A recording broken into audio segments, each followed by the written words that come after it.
कृपा स्वतः ही प्रवाहित होने लगती है। प्रिय भक्तों, आज हम आपको सुनाने जा रहे हैं एक ऐसी महान नारी की कथा जिसका संपूर्ण जीवन व्रत, ब्रह्मचर्य, सेवा और भक्ति को समर्पित था। यह कथा है महान व्रतधारिणी पोपाबाई की। प्राचीन समय की बात है। एक छोटे से गांव में एक भाई बहन रहा करते थे। भाई का विवाह हो चुका था पर उसकी बहन अभी भी अविवाहित थी। उसका नाम था पोपाबाई। पोपाबाई बचपन से ही अत्यंत शांत, संयमी और ईश्वर भक्त स्वभाव की थी। व्रत, नियम, जप, तप और सेवा, यही उसका जीवन था।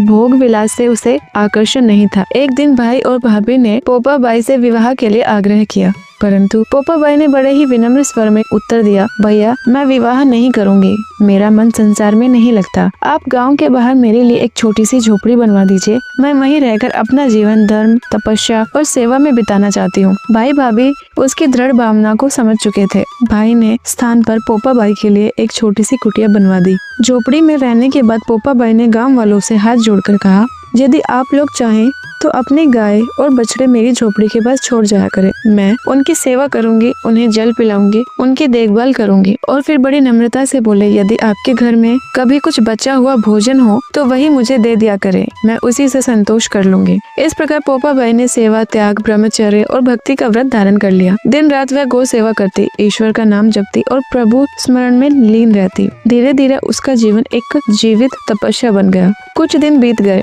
एक दिन उस देश का राजा शिकार खेलने जंगल की ओर जा रहा था।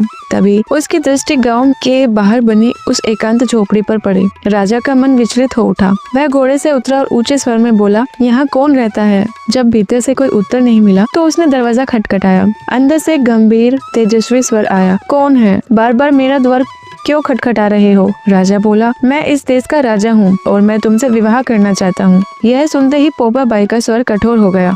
राजन, तुरंत अपने महल